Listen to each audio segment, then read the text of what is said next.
Well, here we are live around 5. And what are we going to talk about tonight? It's the to-do list, the never-ending to-do list, right? And so I'm actually pulling on my energy oil tonight. This is my Young Living energy oil. I have to be a little bit careful using it this late at night because here's what I did today. Today for me is Wednesday, and I'm still working on my Monday list, and I'm rewriting items I didn't get done and putting them on today's list. Have you ever done that? It's such a waste of time, right? And this is why it happened to me. I made a list of things to do that was absolutely unrealistic. Literally, it was like a sheet long.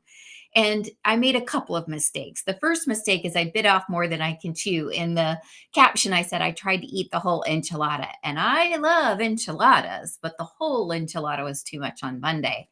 So I did not get my list done.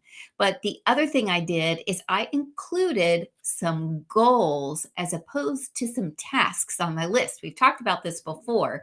If you're in my Resilient and Successful community, in the guide section, I've got things organized with trainings. And that's one of the most important lessons is that when you put goals, write book on your to-do list instead of tasks, write introduction to first chapter, you create a list that's just not feasible. You can't do it, right? So I can't write a book on Monday, but I could write the first chapter of my new book. That I could do, or even the introduction to the book.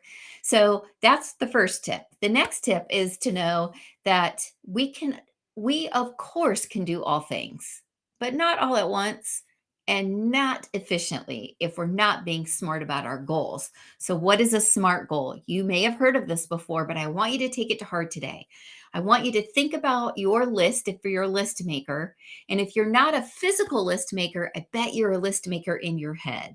And every time you don't do a task, you either rewrite it, such a waste of time and resources, or your brain is constantly touching it. In fact, if you have a little bit of OCD, this will drive you mad.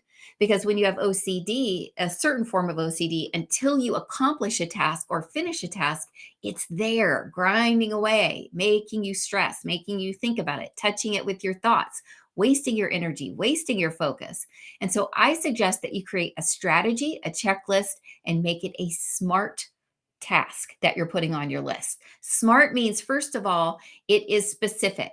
I will write the first introduction. I will write the introduction. I will write 7,000 words. I will call Bob on Monday, right? Very specific. It's not like I will eat better. That's not helpful. We all say that every night when we go to bed, don't we? Oh my gosh, I was terrible. I'm not going to do this tomorrow. And then we do it. I'm not talking about just you. I'm talking about me too. We all do this. The next thing you want is for your goal to be measurable. How do you know you did it? Well, you either wrote 5,000 words or you didn't. You either called Bob or you didn't. But did you eat better? I don't know. You see how they feed on each other, how they build a good goal. This could be for anything. It doesn't have to be for work. It can be for your physical fitness. It can be for your mental health. It can be for your relationship. Any goal you have, you can break it down into tasks. Maybe you have a bucket list trip you've been wanting to take. Break that down into tasks. Make them SMART, measurable, achievable, right? Write book. That's not achievable in one day. Actually, maybe it is. I know some pretty amazing people, and we all love Jasper, which is that cool writing app that I have. If you want to know more about that, let me know. I love it. But we all need to make goals that are achievable. And that may mean breaking them down into tasks. And it may mean breaking those tasks into even smaller tasks and then scheduling them strategically. My error was scheduling too many things in one day. So I wasn't able to get them done. And now I'm continuing to get things on my to-do list, but I'm not removing old items because I have unrealistic scheduling and unrealistic expectations of my ability to complete things. And the more I think about that and talk about that and stress about that, the more I take away from the energy of getting it done. It's like a mind game. So it's specific, it's measurable, it's achievable, it's also realistic. So realistic means like achievable would mean like, I want to be an astronaut. I don't think I'm making it right now. Right now, if you're a little girl and you're listening to me, or a little boy and you're listening to me, you absolutely can be an astronaut. Depending on where you are in your life and the choices you've made, you absolutely can do anything you put your mind to. But a realistic goal for me isn't what I did on Monday, right? So when I make a realistic goal and then I achieve it, I build momentum. And by checking things off the list, I'm getting an endorphin hit. I'm feeling like, oh my gosh, I can't believe this is happening. You know how some days it just feels so amazing. You're getting so much done. That's partially because of strategy. It doesn't just happen by accident or inadvertently. You planned that day particularly well. So, how can you do that day to day to achieve through both routine and added tasks a life that's really resilient, a life that helps you be healthy, a life that's completely joyful, a life that you look forward to instead of a life where you go, I'm a mess. I'm not getting anything done. This is awful. I'm so irritated. And the last thing is you need your goals to be timed. And by timed, I mean they need to have a time limit. So, one of the things I do is I write in my gratitude journal every day 10 things as if they are true. And so I don't say I earned $50,000 a month, period. That's too general. That's not specific. And so I might say, I earn X dollars from this business by this date, right? That's a lot more specific. So, whatever you're thinking of doing, make sure you're lining it up like that you're giving yourself a timeline, because otherwise it's just this amorphous spaghetti against the wall feeling. And when you put a timeline on it, you're like, wait, what steps am I taking to get there? I said I would do this by the end of 2022. I better start working on it, right?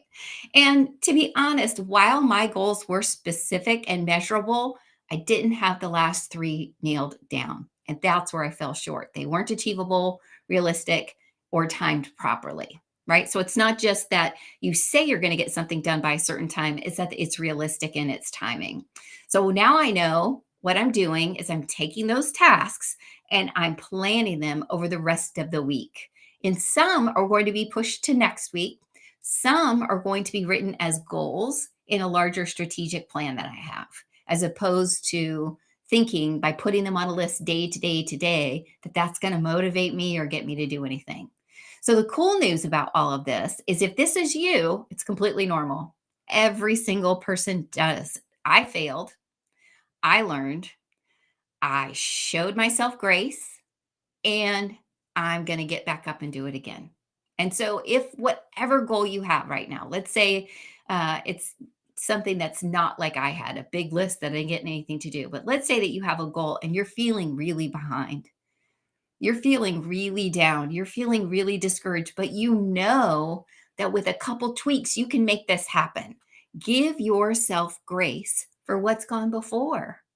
We get no benefit from punishing ourselves. We get no benefit from just dwelling on the fact that we didn't get it done, but do it, right? Don't always excuse yourself. Say, okay, how do I get this done now? What is my next step strategy? How do I execute? How do I cross the finish line? Make my tasks and my goals smart. Separate my task and my goals. What do I want to get done by the end of the year? Because there's a lot of time left. It doesn't feel like that. Do not give up on 2022. I'm not giving up on 2022. I have big things coming down the pike in December and November, and I'm super psyched about them. And I'm making sure I'm going to be ready for them. So, what I did is okay. In fact, it's normal. So, let's get together, admit when we stumble a little bit. And I've also left some tips for you. If you would like to earn some extra money for the holidays, and that's something you've been stressing about, I shared an app called Fetch. You can just scan your receipts into, and you get points, and those points get you gift cards. I've already got a $10 gift card for a stocking stuffer. It's a Starbucks gift card, and it only took me like a week to get it. So it's pretty cool. Obviously, I shared my Wal-Mart Plus link because that's going to be how you save time and money. And then I also shared my free Facebook group, which is Resilient and Successful Families. There's not just these videos in there, but they're organized in guide sections. And it's just an incredible group of people that admit when they do things like this and then give great advice on how to stop it and do better moving forward. So if you've got a to-do list that seems absolutely impossible, try those tweaks and see if it helps, because you deserve to feel like you're getting things done, and that will help.